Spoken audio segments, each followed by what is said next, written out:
Bismillahirrahmanirrahim. Assalamualaikum warahmatullahi wabarakatuh. Perkenalkan, saya Areta Aulia dari kelas PKI 4A. Di sini saya akan memaparkan materi UAS metodologi dakwah. Untuk soal pertama ialah gambarkan diagram alur analisis sistem dakwah, berikan contoh kasus sesuai ranah bimbingan dan konseling Islam.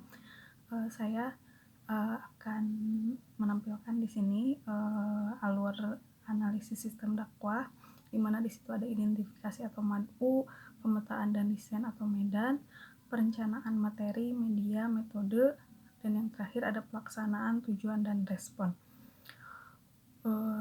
Dan contoh kasus sesuai dengan ranah bimbingan konseling Islam ialah di mana konseli mendatangi konselor untuk menceritakan masalah mengenai dirinya. Seperti contoh, si konseli ini datang kepada konselor dan mengatakan bahwa dia itu malas belajar ketika di rumah, dan dia bingung bagaimana agar dia bisa menghilangkan malas itu, karena sebentar lagi dia akan memasuki jenjang SMA yang dimana dia harus fokus belajar.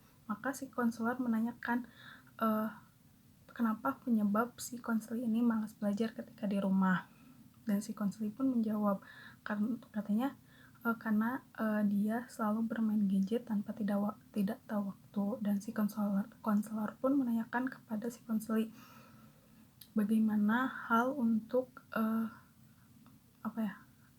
agar tidak lalai ketika bermain gadget atau waktunya berlebihan. Maka si konseli pun menjawab bahwa dia akan membatasi waktu bermain gadgetnya, yaitu ketika sesudah belajar saja, dan dia akan membuat jadwal belajar di rumah agar semuanya bisa terstruktur.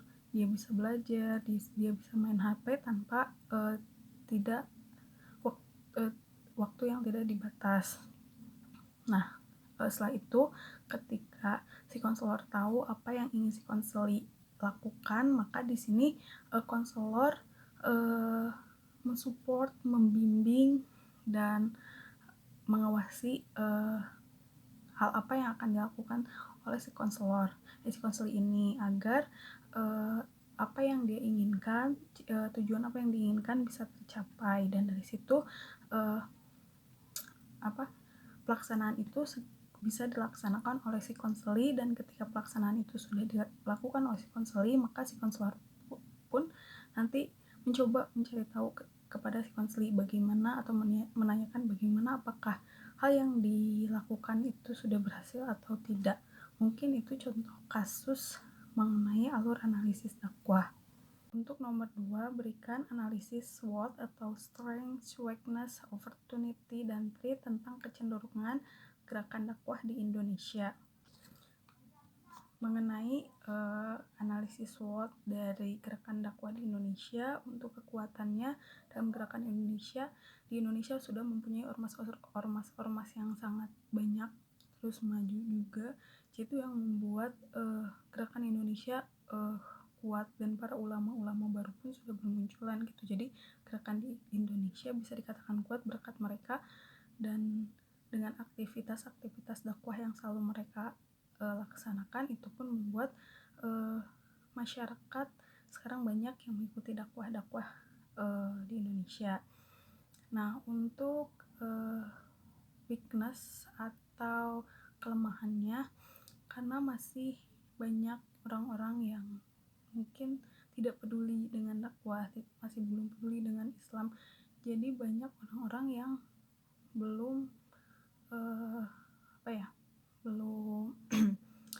belum concern ke dakwah ini. Jadi mungkin masih banyak yang acuh, tidak peduli. Itu sih kelemahannya untuk gerakan dakwah di Indonesia. Jadi mungkin lebih digerakkan lagi, dan mungkin lebih dimotivasiin lagi agar orang-orangnya bisa ikut dakwah di Indonesia gitu. Untuk opportunity atau peluang, di mana mungkin sekarang banyak banget peluang dalam gerakan dakwah di Indonesia, di mana gerakan Indonesia juga udah membaik banget, dan terus mungkin gerakan dakwah Indonesia untuk memberikan inovasi inovasi baru dengan baik, maka dakwah Indonesia pun bisa dapat berkembang dan mungkin juga bisa mengajak teman-temannya melalui sosial media, dengan media-media lain agar orang-orang tuh tertarik untuk selalu mengikuti dakwah. Dan untuk ancamannya atau threat di mana kita gerakan dakwah di Indonesia dengan faktor-faktor negatif dari luar yang sekarang banyak bermunculan, itu pun menjadi ancaman buat gerakan dakwah di Indonesia karena membuat orang-orang kayak tambah nggak peduli sama Islam, tambah nggak peduli dengan dakwah di Indonesia gitu, karena ya mereka asik dengan hal-hal yang mereka sukai gitu. Dan itu pun salah satunya adalah faktor-faktor dari luar yang menyebabkan mereka acuh dan nggak peduli terhadap gerakan dakwah di Indonesia. Untuk soal nomor 3, jelaskan tahapan operasional metode dakwah reflektif pada praktikum bimbingan konseling Islam. Pertama, konselor harus mengetahui masalah yang telah dirasakan oleh si konseli ini. Terus yang kedua, konselor mencoba menganalisis masalah yang terjadi pada si konseli. Yang ketiga, konselor memberikan kesempatan kepada konseli untuk berpikir atau mencari tahu mengenai solusi apa atau jalan keluar apa yang akan diambil. Yang keempat, konselor memberikan saran, bimbingan, arahan kepada si konseli agar dia dapat menyelesaikan masalahnya dan memberikan sedikit pengertian-pengertian, menambahkan mengenai ajaran agama Islam agar dia bisa menyelesaikan masalahnya dengan baik, dan ketika nanti dia mendapatkan masalah pun dia dapat menyelesaikannya dengan sendirinya gitu. Dan yang terakhir, setelah itu konseli dapat berpikir mengenai solusi dan masalahnya, dan konseli dapat menerapkan solusi untuk masalahnya itu.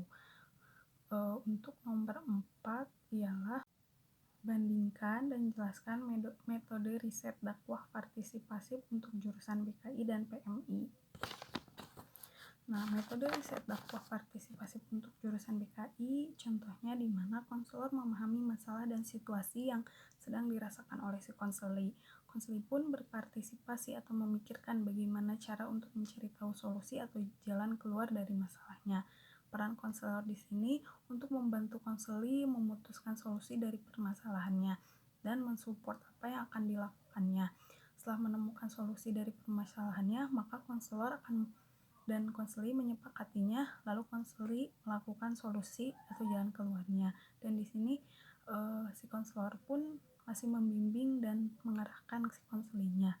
Dan untuk metode riset dakwah partisipasi untuk jurusan PMI ialah dimana dai memahami atau mencari tahu masalah-masalah apa yang dirasakan oleh umat-umat Islam atau madunya sendiri, dan setelah mengetahui maka dai mencoba membicarakan masalah-masalah tersebut kepada madunya agar ada jalan keluar atau solusi dari masalah yang dirasakannya. Setelah itu membuat suatu hal atau program yang dimana akan dilaksanakan agar masalah-masalah atau keluhan-keluhan yang dirasakan itu bisa tidak terulang kembali atau tidak dirasakan lagi.